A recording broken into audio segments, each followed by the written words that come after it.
তোমারে তিনটা নসিহত করছি, যে তিনটা নসিহত পীরজি হুজুর রহমতুল্লাহ আলাই আমাকে করছিলেন ঢাকায়। পীরজি হুজুর রহমতুল্লাহ আলাই যে তিনটা নসিহত করছিলেন, ওই তিন নসিহত তোমাকে আমি করি। তিনটা নসিহত কি? এই তিনটা নসিহত এমন নসিহত, যে তিনটা নসিহত, যে তিনটা কর্মসূচি তালিবুল ইলম যদি পালন করতে পারে, তাহলে জাহিরি ভাবে তার ইলমি জীবন যেমন ভাবে গঠন হবে, তার আমলি জীবনও গঠন হবে।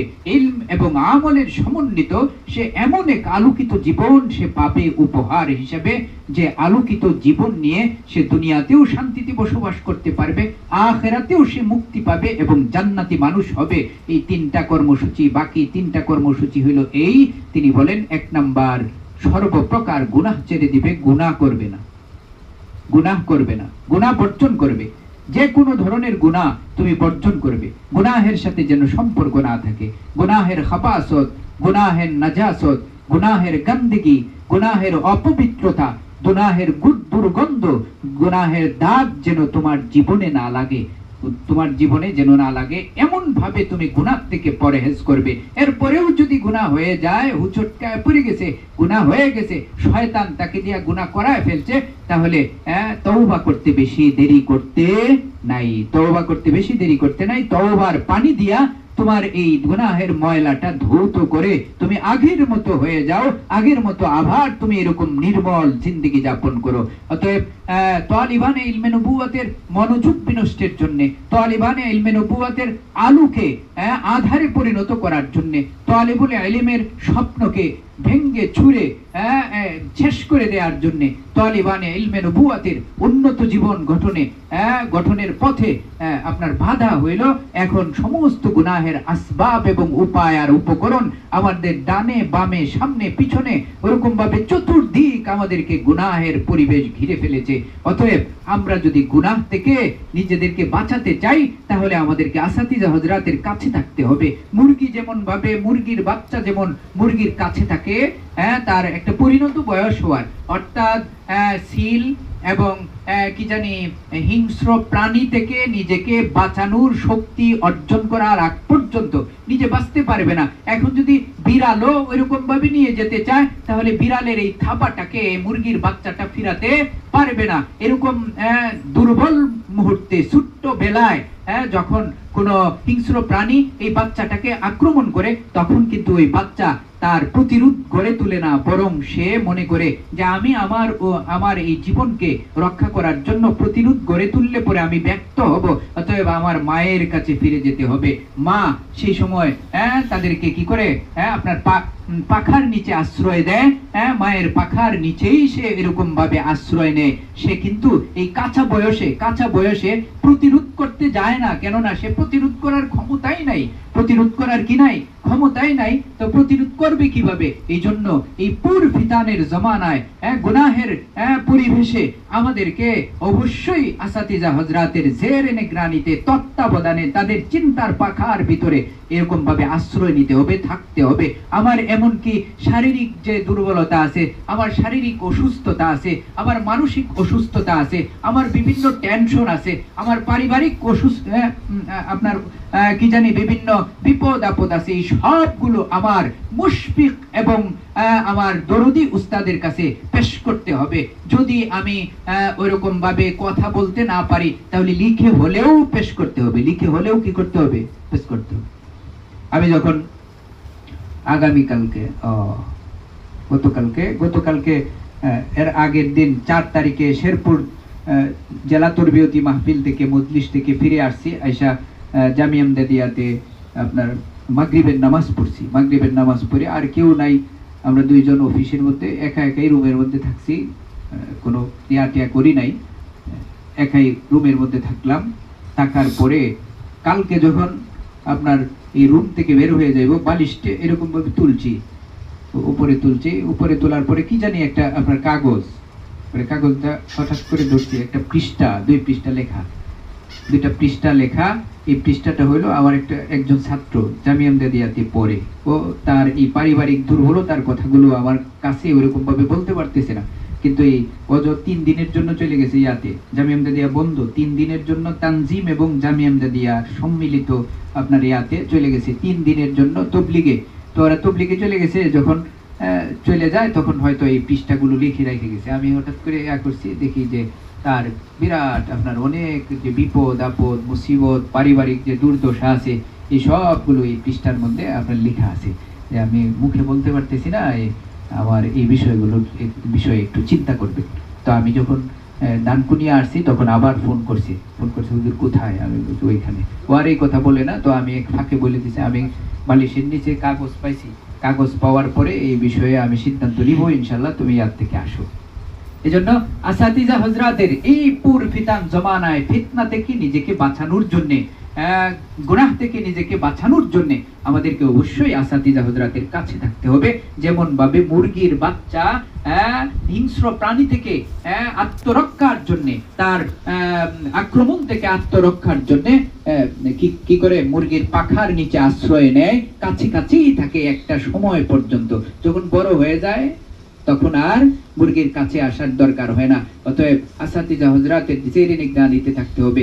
তলেবানা ইলমি জিন্দেগিতে তোমার দেহটা আসাতিজা হযরতের থেকে বড় হইতে পারে, বুঝাইছে না? উস্তাদ হয়তো একটু খাটো, তুমি উস্তাদের থেকে লম্বা হয়ে গেছো, বাস।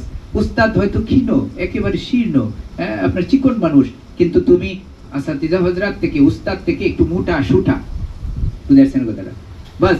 উস্তাদ হয়তো গরিব হইতে পারেন, তুমি ধনী বাবার ছেলে, উস্তাদের গায়ে তোমার ওরকম ভাবে কম মূল্যের একটা পাঞ্জাবি, কিন্তু তুমি ধনীর দুলাল হিসেবে তোমার গায়ের পাঞ্জাবিটার দাম অনেক বেশি, বুঝাচ্ছে কথাটা? তোমার উস্তাদের বংশ ওরকম ভাবে আপনার সামাজিক দৃষ্টিতে ওরকম দুর্বল হইতে পারে, তুমি হয়তো কোনো বড় বংশের সন্তান, বুঝাচ্ছে কথাটা?